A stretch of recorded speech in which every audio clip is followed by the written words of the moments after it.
secretary of the party.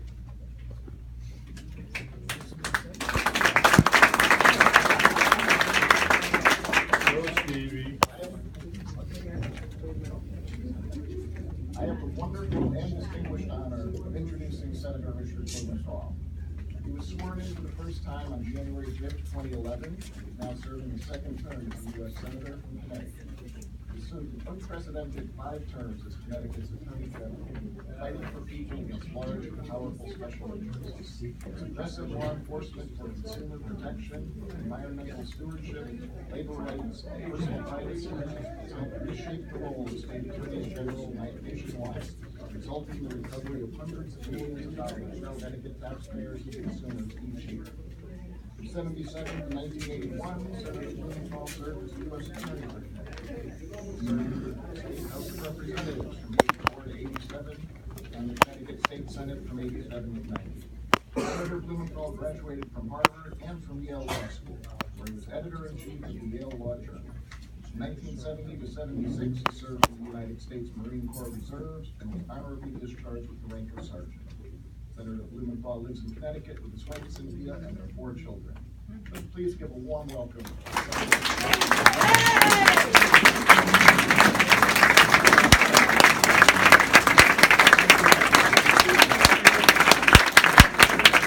Thanks, everyone. I am very much aware that I am speaking before you are served. If I learned anything in public life is, if you're speaking before the food, you better be brief. Let me just say, I am so grateful to be here today. I've been to this dinner before. I've been to it when Terry Backer was with us. And I enjoy tremendously my memories of working with him. And let me say about Terry Backer, you know, I think I had more heated conversation, and that's a nice way of putting it, with Terry Backer than anyone else I know in public life. Because if there was one thing about Terry Backer, it was whatever he said, you know it was what he felt and believed. He spoke from the heart, and he had a big heart. And that's why I am so honored to be here today to celebrate others involved in that tradition of public service. Harold Watson, Richard Brown, Anna Scala, all of them comrades in arms in this fight that we have ahead of us. And it is a fight. People like Ted Kennedy, who has fought throughout his career for people with disabilities, fought for democratic values. Joe Gresco, I can remember Joe being with you when you first announced, I think, out there in front of your headquarters when we first took those photographs, and you had a tough fight. You know how to fight. Stephanie, I know you're gonna win this fight. Yes. So we are in the fight of our lives because we're fighting for your lives. We're fighting against an administration that has no respect for the rule of law. That's right. Unprecedented, unparalleled conflicts of interest. Yep. Self-dealing.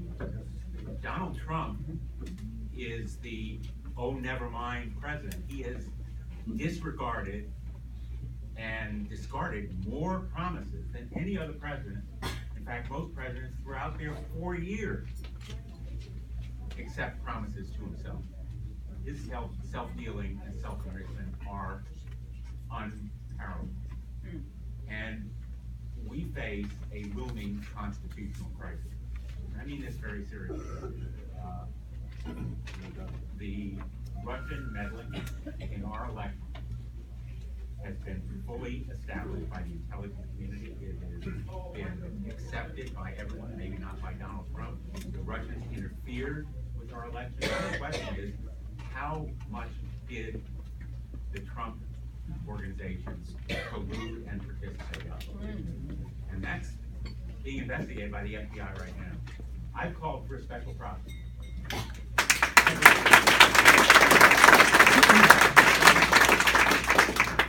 to uncover and pursue and prosecute anyone who colluded with the Russians in interfering in that election. Not because I want to just hold people responsible, but I think it's essential to our democracy that we establish, that we hold accountable anybody who tried to interfere with our election. This is the bedrock of our democracy, right?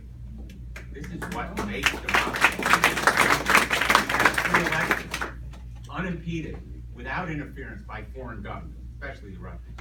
And if the Trump organization, Trump associates, Paul Manafort or Roger Stone or Carter Page or Steve Bannon colluded with the Russians, they should be prosecuted Yes. in our court. Lock them up.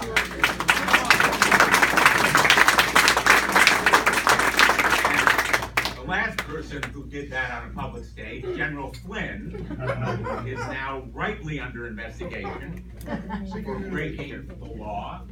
He took payments from the Russians, $45,000 from the Russians, $500,000 from the Turkish government, concealed it on his security clearance form, and then potentially lied about it. So this is an administration that already in 100 days is rife with conflicts of interest, self-dealing, and potential criminality. And we have such great challenges right now. The TED Talk about Long Island Senate. Rosa DeLaura, who has been a model and a mentor for so many of us for so many years, has been tireless on behalf of Long Island Senate.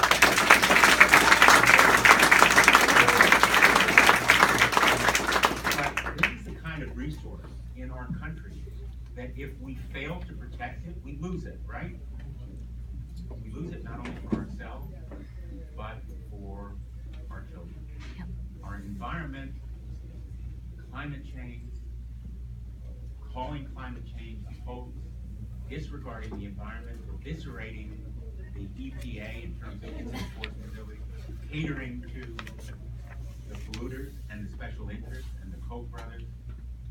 This kind of practice is really an anathema to our democratic values. And the kinds of ignorance that are demonstrated by this administration when it comes to health care or tax reform, the catering to the wealthiest in our country, those who least need that help, are what we need to fight. And the good news is, and I'll just finish on this note,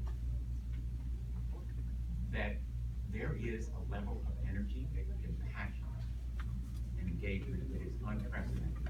When the president talks about building a wall and squandering our resources, when we have detention and roundups in this country that create fear in our immigrant community, when we have a president who fails to follow the law and has executive orders struck down because they are unconstitutional, we need to stand up. And that's why you're here. That's why I am fighting as hard as I can, because we need to stand up and speak out and galvanize, mobilize that energy that people are expressing at town meetings. I've held 5 of them around the state. Thousands of people showing up to town meetings, showing up in letters, phone calls, showing up in marches. Just yesterday at the Capitol, we had a May Day rally. The week before, a rally on Trump's tax return, a march in Washington to commemorate Earth Day. This kind of energy is going to win us elections this year in Stratford. That's right. For Stephanie. Next year, we're going to hopefully take back the Senate, and these building blocks, like muscles that we're using, will enable us to win back the presidency and take back our democracy. So I thank you all for being here today.